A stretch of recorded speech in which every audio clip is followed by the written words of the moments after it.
ভূপতিত ইসরায়েলের 2 যুদ্ধ বিমান, নারী পাইলট আটক। নেতানিয়াহু ও পেজেশকিয়ানকে ফোন করে মধ্যস্থতার প্রস্তাব পুতিনের। সংলাপ নয়, নাটক, সরকারের উদ্যোগে প্রতারণার অভিযোগ। প্রধানমন্ত্রী বাবুর্চি মোশাররফের আলোচিত উত্থান, রান্নাঘর থেকে সরাসরি কোটিপতি। তখন শুনছিলেন সংবাদ শিরোনাম, এবারে বিস্তারিত।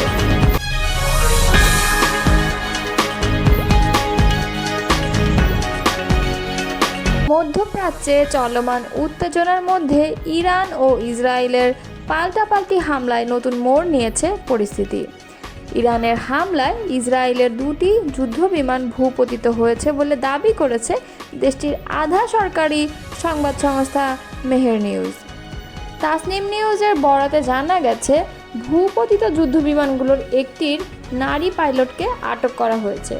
তবে ইসরায়েলি সেনাবাহিনী এই দাবি অস্বীকার করেছে। তারা বলেছে তাদের কোনো বিমান ভূপতিত হয়নি এবং কোনো সেনা সদস্য নিখোঁজ বা বন্দী হননি। এর আগে শুক্রবার ভোরে ইসরায়েলি বিমান বাহিনী অপারেশন রাইজিং লায়ন নামে একটি বড় ধরনের অভিযান চালায় ইরানে। এতে দেশটির বেশ কয়েকটি পরমাণু স্থাপনা, ব্যালিস্টিক ক্ষেপণাস্ত্র নির্মাণ কারখানা এবং সাময়িক কমান্ড সেন্টারে হামলা চালানো হয়। এই অভিযানের জবাবে ইরানও হামলা শুরু করে। পাল্টা আক্রমণে শতাধিক ব্যালিস্টিক ক্ষেপণাস্ত্র ছোড়ে তারা, যার কিছু ইসরায়েলের বিভিন্ন অঞ্চলে আঘাত হানে। টাইমস অফ ইসরায়েলকে দেওয়া এক সাক্ষাৎকারে ইসরায়েলের এক নিরাপত্তা কর্মকর্তা বলেন, ইরানে মোসাদ এজেন্টরা গোপনে একটি ড্রোন ঘাঁটি স্থাপন করেছিলেন। সেখানে পরিচালিত হয় এই হামলা। এতে ইরানের বিমান প্রতিরক্ষা ব্যবস্থার একটি বড় অংশ ধ্বংস হয়ে যায় বলে দাবি করা হয়। ইসরায়েলের হামলায় ইরানে এখন পর্যন্ত অন্তত 78 জন নিহত এবং 329 জন আহত হয়েছেন। দেশটির রেভলিউশনারি গার্ড পরিচালিত সংবাদ মাধ্যমগুলোর তথ্য অনুযায়ী বাস্তব হতাহতের সংখ্যা আরও বেশি হতে পারে। সৌদি আরব, তুরস্ক সহ বেশ কয়েকটি দেশ ইতোমধ্যে এ সংঘাত নিয়ে উদ্বেগ প্রকাশ করেছে। পরিস্থিতি দ্রুত নিয়ন্ত্রণে না এলে তা পুরো অঞ্চলের জন্য ভয়াবহ বিপর্যয় ডেকে আনতে পারে বলে আশঙ্কা করছেন বিশ্লেষকরা।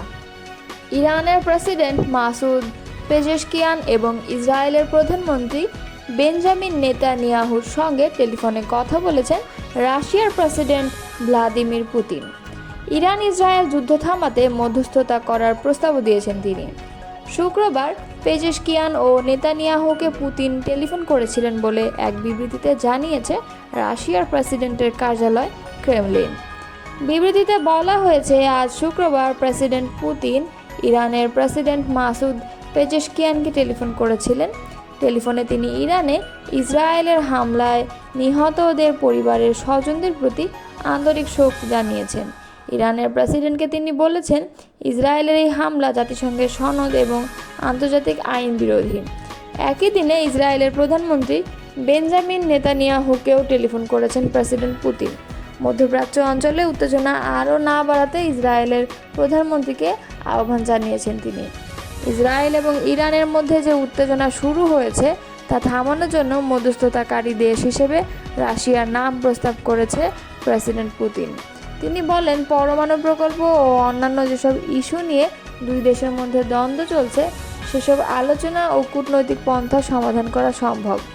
গত 13 জুন শুক্রবার ভোর 4টার দিকে ইরানের রাজধানী তেহরান সহ অন্তত 8টি শহরে বড় ধরনের বিমান হামলা করে ইসরায়েলের বিমান বাহিনী। এতে নিহত হয়েছেন অন্তত 78 জন এবং আহত হয়েছেন প্রায় 300 জন।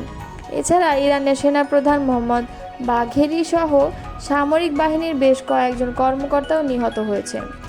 ইরানের পরমাণু প্রকল্প ও সামরিক বাহিনীর স্থাপনাগুলোকে লক্ষ্য করে এই হামলা চালানো হয়েছিল বলে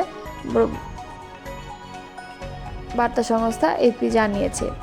হামলায় ইরানের অন্তত 100টি স্থাপনার ক্ষয়ক্ষতি হয়েছে। ইরানের প্রতিরক্ষা বাহিনী এর সামরিক অভিযানের নাম দিয়েছে দ্য রাইজিং লায়ন। অতর্কিত হামলার পর শুক্রবার রাতে ইসরায়েলকে লক্ষ্য করে অপারেশন ট্রু প্রমিস 3 সেনা অভিযান শুরু করে ইরান।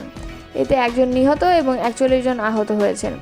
আহতদের মধ্যে 2 জনের অবস্থা আশঙ্কাজনক। ইরানের পরমাণু স্থাপনা ধ্বংসের ব্যাপারে ইসরায়েল দৃঢ় প্রতিজ্ঞ উল্লেখ করে সিএনএনকে বলেন, আমাদের হিসেব বলছে আগামীকাল 4 থেকে 5 দিনের মধ্যে আমরা ইরানের পরমাণু প্রকল্প সম্পূর্ণ ধ্বংস করে ফেলতে পারবো।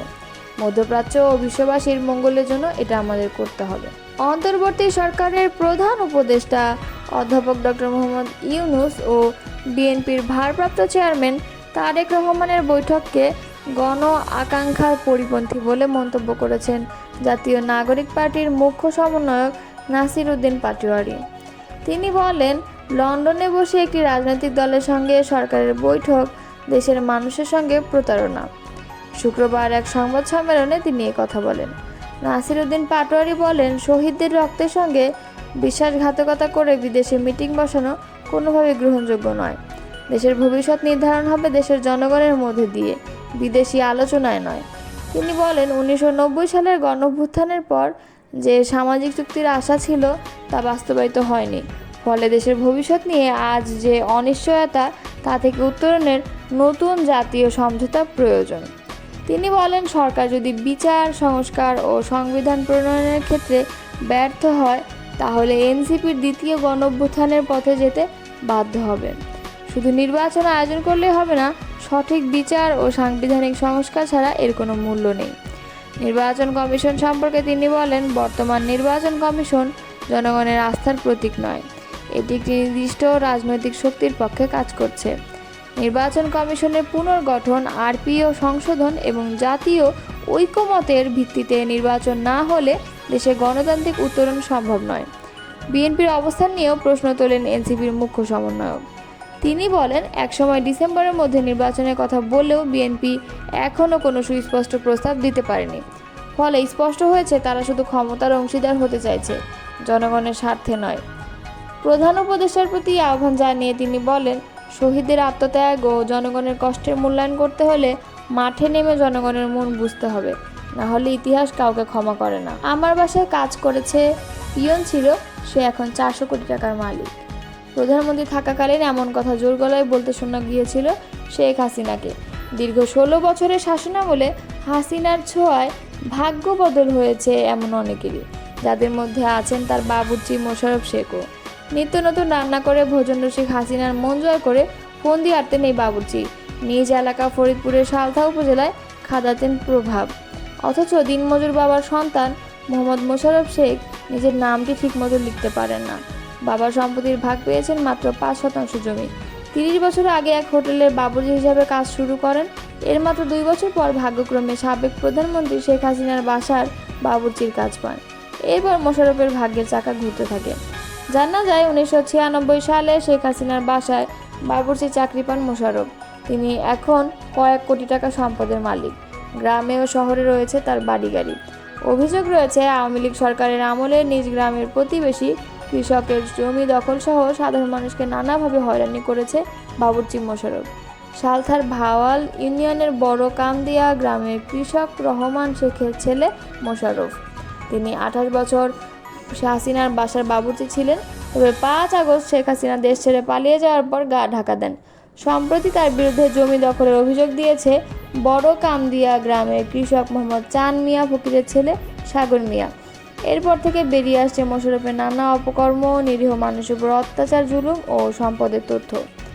চান মিয়া ফকিরের ভাতিজা সেন্টু ফকির বলেন, আমার চাচা একজন গরিব কৃষক। তার 42% জমি দখল করে পাকা ঘর নির্মাণ করেন মোশাররফ।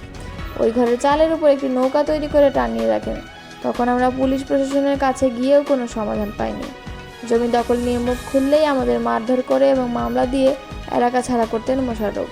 হাসিনা বাবুর্চি হওয়ায় প্রভাব খাটিয়ে পুরো কামদিয়ায় সাধারণ মানুষের উপর জুলুম নির্যাতন চালিয়েছেন তিনি। সালথা থানার ভারপ্রাপ্ত কর্মকর্তা মোহাম্মদ আতাউর রহমান বলেন, জমি দখলের বিষয় নিয়ে মোশাররফের বিরুদ্ধে একটি অভিযোগ পেয়েছি, তদন্ত করে আইনগত ব্যবস্থা নেওয়া হবে।